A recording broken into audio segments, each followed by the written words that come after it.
안녕하세요. 토요 미스테리 디바제시카입니다.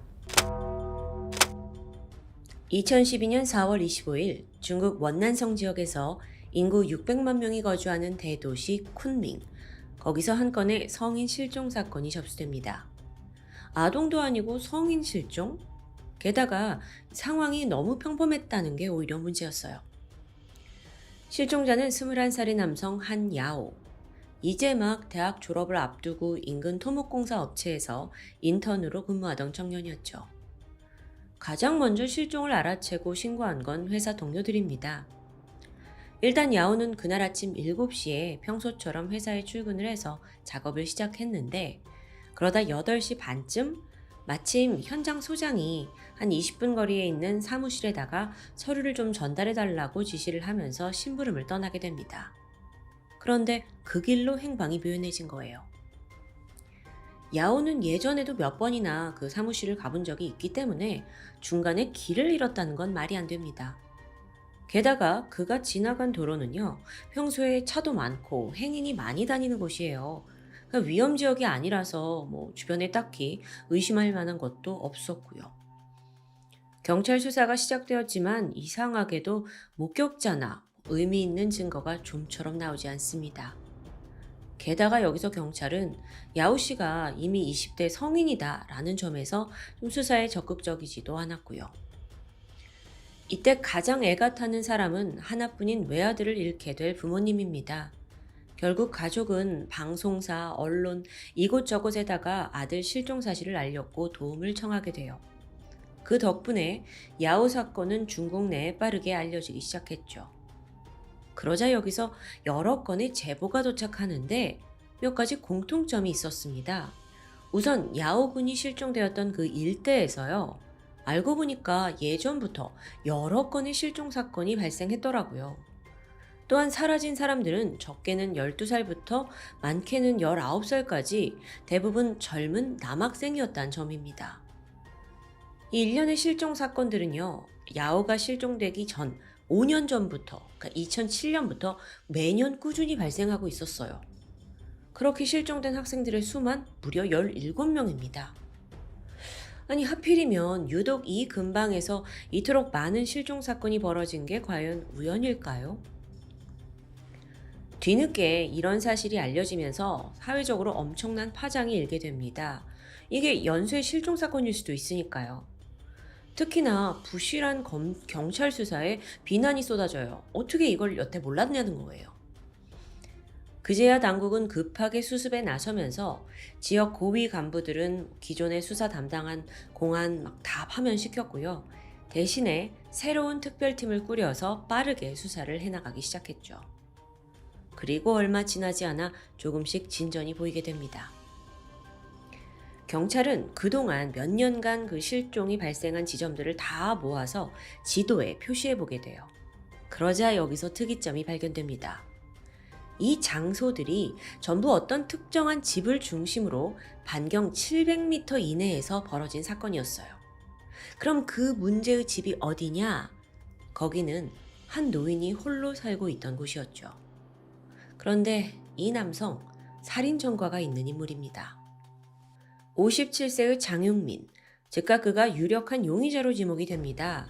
근데 여기에 다소 의문을 품는 사람들이 있었어요. 50대 후반의 나이를 고령, 노인이라고 하기에는 아직 젊죠. 그래도 어쨌든 흰머리가 성성한 이런 좀 중년의 남성이 건장한 청년 남성들을 정말 납치할 수 있었을까? 라는 의구심입니다. 또한 이웃들에 따르면 평소 장용민은 말수가 적고 낯을 가리는 편이에요. 딱히 주변에 폐를 끼치는 편은 아니었고요. 오히려 이 남성이 혼자 사는 게 너무 딱해가지고 이웃들이 먼저 챙겨줄 정도였다고 합니다. 이와 관련해서 한 일화가 있는데 한 번은 장용민이 위궤양이 와서 집에서 쓰러진 적이 있습니다. 이걸 우연히 발견한 이웃들이 다 나서가지고 그를 대신해서 수술 동의서에 서명을 해주기도 했죠. 가족 없이 외로이 혼자 사는 게 안쓰러웠던 것 같아요. 즉 이걸 정리하면 장용민이 그간의 평판이 그렇게 나쁘진 않았던 것 같죠. 어쨌든 경찰은 수색 영장 발부받아서 장용민의 집을 찾아갑니다. 사실 그들도 반신반의하면서 집 안으로 들어가는데 일단 어디선가 고약한 악취가 풍겨옵니다. 냄새를 따라서 부엌으로 향했죠. 그러자 거기에는 점점 더 짙은 피비린내가 느껴졌어요. 이어서 한쪽 벽면에 엄청난 크기의 플라스틱 통 5개가 쌓여져 있더라고요. 그리고 경찰들은 단번에 이게 악취의 근원지라는 걸 눈치챕니다. 조심스럽게 플라스틱 뚜껑을 열자 그 안에는 사람의 사체로 보이는 살과 근육들이 몽땅 들어 있었습니다. 또 뼈와 내장들을 포함한 여러 부위들이 질서정연하게 저장이 되어 있고요. 더 소름 돋는 건 이 사체들이 절임 방식으로 저장되어 있었다는 겁니다. 그러니까 음식 상하는 거 방지하기 위해서 이렇게 소금으로 담가 놓는 방식으로 있었던 거예요. 그렇게 발견된 사체의 무게가 무려 181kg예요. 181kg. 그런데 아직 여러분 놀라기엔 이릅니다. 계속해서 내부 조사를 하던 중에 이번엔 침실에서 이상한 포스터 하나가 발견돼요. 장미와 돼지 그림이 그려져 있는 포스터인데 어딘가가 이상한 겁니다. 특히나 일반적인 종이가 아니에요. 그래서 가까이 봤더니 어떤 가죽의 그림이 그려진 형태였던 거예요. 유심히 살펴본 경찰은 이내 그 가죽이 사람의 피부라는 걸 깨닫습니다. 그 위에 그림을 그린 거고요. 추후 밝혀진 바에 따르면 이 피부의 주인은 근처에서 실종된 17살 첸 타오 군이었습니다. 수색은 계속됩니다. 이번엔 침대 아래에서 손가락을 비롯한 작은 신체 부위가 막 담겨있는 여러 그릇들이 나옵니다. 또 커다란 담금주병이 하나 있더라고요. 근데 이게 알고 보니까 정말 너무도 끔찍한 부분인데 이 담금주가 무려 40개의 사람 안구로 만들어진 술이었어요. 안구로 담근 술이요. 저는 진짜 토미하면서 저도 이런 건 정말 처음이에요. 그렇게 마을의 평범한 노인이었던 장용민의 엽기적인 실체가 세상에 드러나게 된 거예요. 그런데요, 현장을 조사하던 경찰은 몇 가지 의문점을 갖게 됩니다. 집안에서 지금 엄청난 양의 사체가 막 쏟아지고 있잖아요. 또 소유하고 있던 채소밭에서도 팔, 다리, 수많은 유골이 나왔고요. 그런데 어째서인지 유독 두개골만큼은 단 한 개도 보이지가 않습니다. 아니 지금 증거들이 말하길 수많은 사람을 죽였다는 건데 왜 머리는 없을까? 경찰은 장용민에게 어디 있냐 행방을 물었는데 시종일관 그는 나는 잘 모르겠다 라고 아주 뻔뻔한 답변만 내놓을 뿐이었습니다. 사실 지금까지도 이 사건의 피해자들 두개골이 도대체 어떻게 처리되었고 어디에 있는지는 알려지지 않은 채 미궁으로 남아 있습니다. 한편 또 다른 의문점은 사체가 발견된 위치였습니다. 이게 대부분 주방에서 발견이 됐거든요. 심지어 경찰이 딱 갔을 때 그 식탁 위에 있던 접시 위에도 신체의 일부가 포착되었고요. 그러니까 조사를 하는 경찰도 정말 경악스러운 거예요. 그러면서 설마 뭐가 더 나올까 싶어서 조사를 해나가는데 역시나 장용민이 그 소금으로 절어놓은 사체 일부들을 식인까지 했다는 이 만행을 알게 됩니다. 와, 근데 여러분 또 이게 끝이 아니에요. 장용민에 관한 엽기적인 진실이 하나둘 드러나면서 갑자기 이 지역에 신고가 빗발칩니다. 그 이유는 장용민이요 종종 마을 시장에 나와서 타조고기라는 걸 판매했기 때문이에요. 타조고기? 그 당시 사람들도 되게 신기했어요. 그러면서 장용민한테 아니 타조고기를 어떻게 구했냐 라고 물었거든요. 근데 그럴 때마다 이거 제가 전통 방식으로 절인 타조고기예요. 맛이 아주 좋아요. 이렇게 판매만 했을 뿐 정확한 설명을 피해왔다고 해요. 네, 예상하셨겠지만 그때 판매된 타조고기는 모두 실종된 피해자들의 사체였습니다. 그걸 평범한 고기인 줄 알고 사람들이 막 가져가서 먹었던 거예요. 난리가 났죠. 저는 정말 상상만 해도 너무 섬뜩한데요. 지금 뭐 그런 행위가 한둘이 아니라서 말하는 저도 믿기가 힘들 정도고요. 결국 2012년 5월 9일 장영민은 수많은 건의 살인 혐의로 체포됩니다. 너무 증거가 차고 넘쳐서 빼박이에요. 추후 수습한 사체와 유골, DNA 대조를 해봤더니 일대에서 실종된 총 17명의 남성들 중에 11명의 DNA가 일치한다고 확인됩니다. 뿐만 아니라 이 집 근처 우물에서 피해자들의 옷가지가 발견되었고요. 집 안에서 신발만 몇 개 나왔는 줄 아세요? 무려 50켤레. 그러니까 이게 자기 게 아니라 피해자들 것으로 추정이 되고 있죠. 또 부엌에는 6개의 큰 마대자루가 있었거든요. 이 마대자루를 열어보니까 각종 피해자들의 휴대폰, 신분증, 지갑 같은 게 들어있습니다. 그리고 그 중엔 앞서 실종된 한 야후군의 소지품도 포함되어 있었습니다. 그런데요, 여러분, 지금 이렇듯 너무도 많은 증거가 나오고 있잖아요. 근데 아이러니하게도 이것 때문에 오히려 수사에 차질이 생깁니다. 지금 피해자의 시신들이 전부 훼손된 상태로 막 이것저것 뒤엉켜 있죠. 그러다 보니 온전한 한 구의 시신을 수습하기가 불가능했던 거예요. 심지어 남은 사체는 키우던 개한테 먹이로 줬대요. 정말이지 정말 인간 이하 최악이죠. 그는 신문 과정에서 굉장히 무심한 태도를 보이면서 또 주목을 받았는데 뭐라고 했냐면, 내가 도대체 몇 명을 죽였는지 나도 모르겠다. 그 남아있는 옷가지를 세어봐라. 여전히 뻔뻔합니다.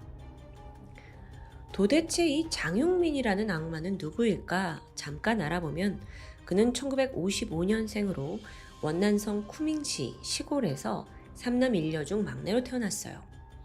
근데 이 가족이 좀 특이합니다. 마을에서 거의 외톨이나 다름 없었다고 해요.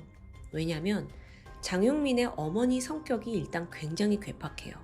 그러니까 마을 사람들 다 쑤시고 다니고 폭력 사건에 휘말린 게 한두 번이 아니었죠. 게다가 이 집 둘째 형은 이미 살인 전과가 있어서 사람들이 막 이 가족이라고 하면 다 치를 떨고 피하는 그런 분위기였습니다. 그렇기 때문에 장용민 역시 자연스럽게 좀 고독한 청년기를 보내게 돼요. 그러던 어느 날 그에게 한 남성이 다가옵니다. 그의 이름은 루시롱. 장용민과 비슷한 또래의 남학생이었죠. 이 루시롱은 남들과 다르게 장용민한테 친절하게 대해줬어요. 두 사람이 대화를 주고받으면서 하루하루 친한 친구 사이로 발전했고요. 그렇게 장용민이 19살이 되었을 때입니다. 이날 그는 자신의 집에서 루시롱과 같이 이렇게 시간을 보내고 있었는데, 그러다 해가 지고 시간이 좀 늦어지니까 이 장용민이 말합니다. 친구야, 오늘 우리 집에서 자고 가. 그래서 루시롱도 하룻밤 신세를 지기로 해요. 그렇게 잠을 청하던 루시롱이 새벽 2시에 낯선 통증에 깨어나게 돼요. 그리고 이때 눈앞에 보인 광경은 공포 그 자체였습니다. 친구 장용민이 자기 몸 위에 올라타서 루시롱의 목을 칼로 긋고 있는 겁니다. 너무 놀라서 막 소리를 지르면서 반항을 했죠. 그러자 다른 방에 있던 장용민의 부모가 놀라서 달려왔어요. 서둘러 아들 떼어냈고 제지하고 경찰에 신고를 합니다. 다행히 루시롱은 목숨을 건질 수 있었던 거예요.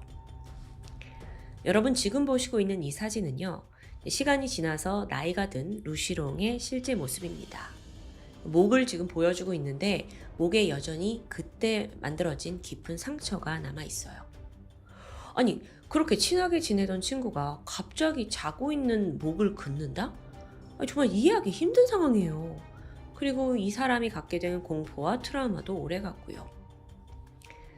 하지만 이후 장용민이 받게 된 처벌은 고작 6개월의 노동교화형이었습니다. 왜냐면 실제로 경찰에 가서는 몽유병으로 인한 정신적 문제를 주장했기 때문이에요. 뭐라고 그랬냐면요. 제가요, 과일을 막 써는 꿈을 꾸고 있었는데 도중에 일어나 보니까 저도 모르게 이런 상황이 발생했더라고요. 몽유병이래요. 어처구니 없게도 법원은 이걸 받아들였고요.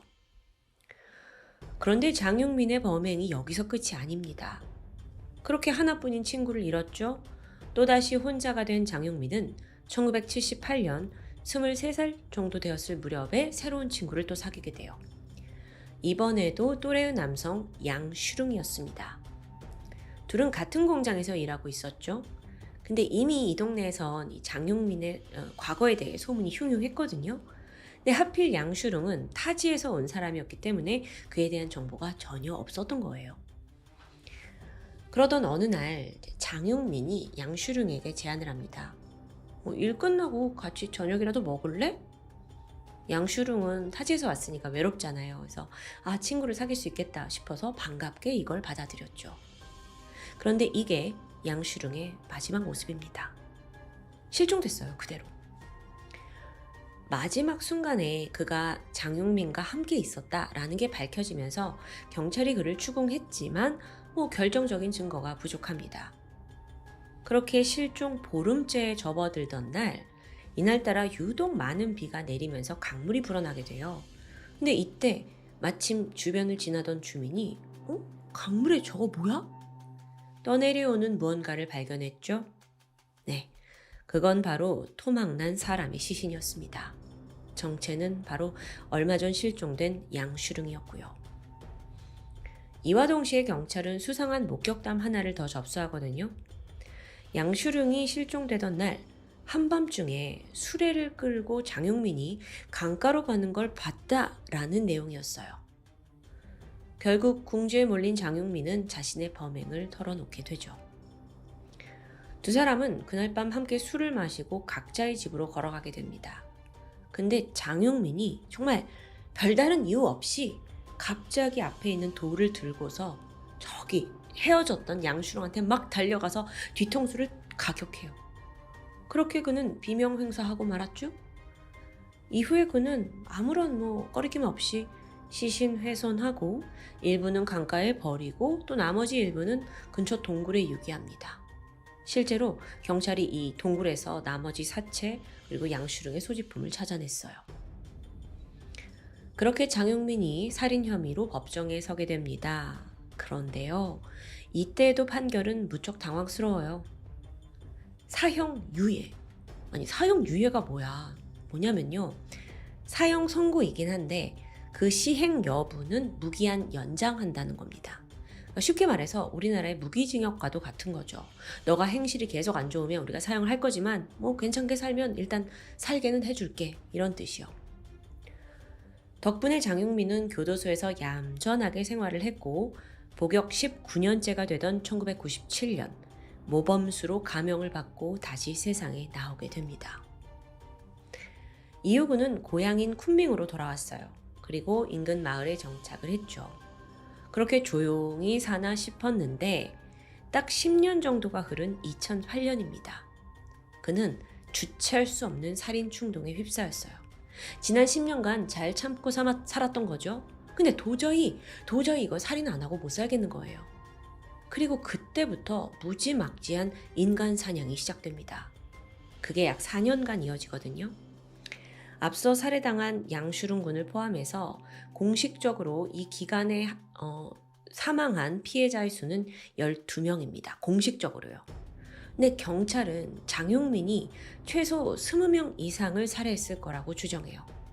이것만도 지금 밝혀진 사체를 가지고 추정한 결과치고요. 보통의 범죄 사건에서는 가해 남성이 자기보다 좀 체격적으로 약한 혹은 여성을 지목하는데요. 장용민의 사건은 좀 달랐습니다. 그는 주로 자신의 집 주변을 지나는 젊은 남성들을 타깃으로 삼았어요. 이게 특이해요. 그냥 이 사람이 아침에 일어나서 나 오늘 살인 좀 해볼까? 하다가 문 열고 나가요. 근데 지나가는 젊은 남성이 보인다? 그럼 죽이는 거예요. 특히나 어떤 수법을 썼냐면 가죽끈과 벨트를 준비해서 피해자를 급습해서 살해를 했고 이후 시신은 술에 실어서 집으로 데려옵니다. 그런 다음에 이 시신의 무게를 재서 그에 따라 훼손 정도를 결정했어요. 별로 자기한테 필요하지 않은 부분은 걔한테 던져줬고 아니면 태워버리면서 증거를 인멸했죠. 그리고 또 어떤 거는 고기로 만들어서 내다 팔았고요. 그한테 이 사륙행위 자체는 마치 무슨 취미와도 같았던 거예요. 좀 너무 이게 말도 안 되죠. 물론 그의 범행이 한 차례 덜미를 잡힐 뻔한 적도 있습니다.